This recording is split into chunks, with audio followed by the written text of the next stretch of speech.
Hi there, this is Dr. C. Sonia, Assistant Professor in Chemistry, SNS College of Technology.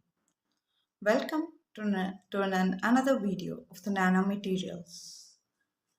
Nanomaterials, they unlock the future of material science. So in this, we are going to explore about the fundamental differences between a nanomaterial and a bulk material.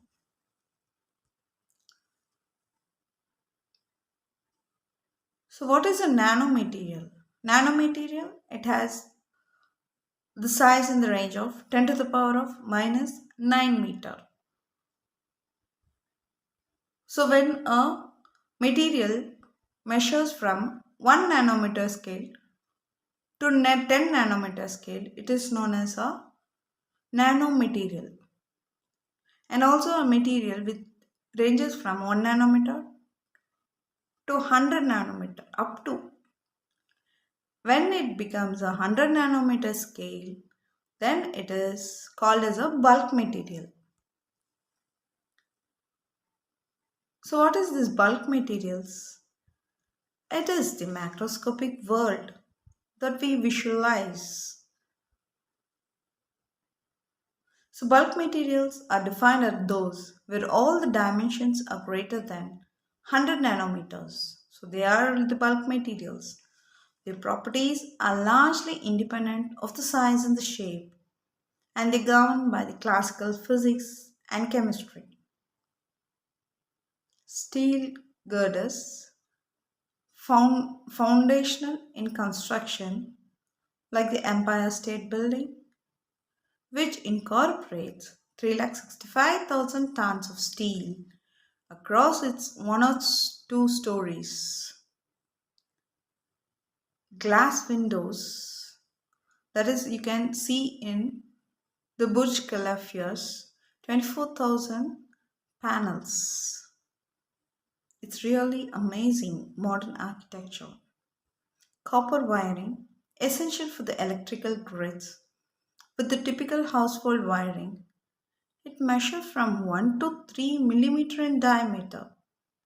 So even this is not a nanometer scale.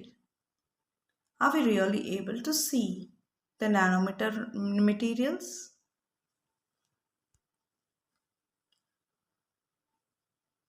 The nanomaterials, the nanoscale frontier. So nanomaterials poses at least one dimension between 1 to 100 nanometers. At this scales, they often exhibit distinct behavior compared to their bulk counterparts.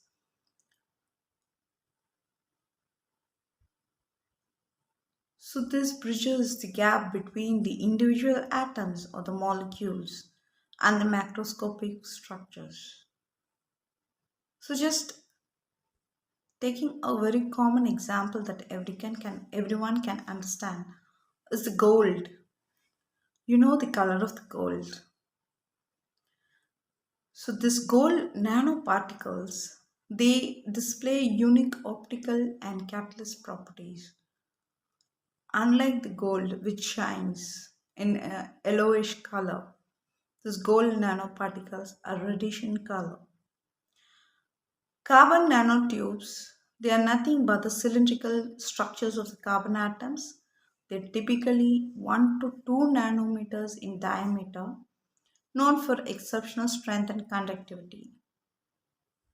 We have explored the carbon nanotubes.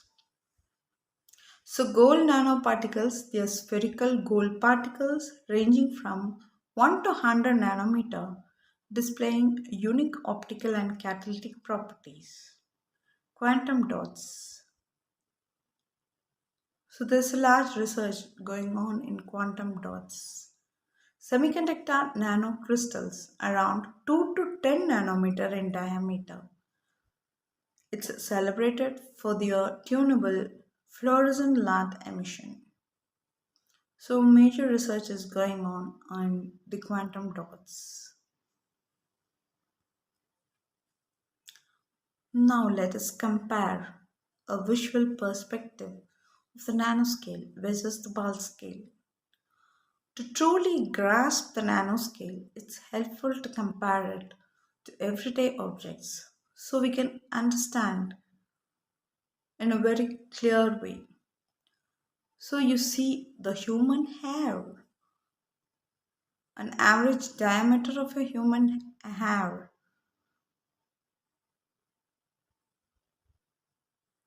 then red blood cells.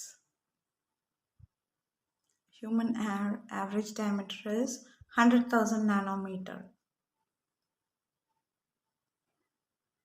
Then red blood cells. Its typical diameter of the red blood cells is it's 8,000 nanometer.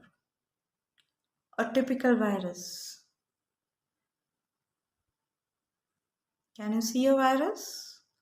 The upper end of the typical virus scale is only 400 nanometer. Nanomaterials. The defining range of nanomaterials. It's 1 to 100 nanometer. Single atom. The approximate diameter of a single atom is zero point 0.5 nanometer.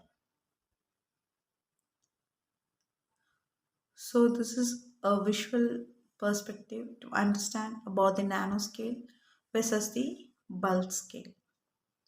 So nanomaterial or such materials, and the vast research is going on the nanomaterials for using in the latest emerging technologies. Thanks for the technology, and let us hope to build up a environmental friendly technological enhancement world. Thank you.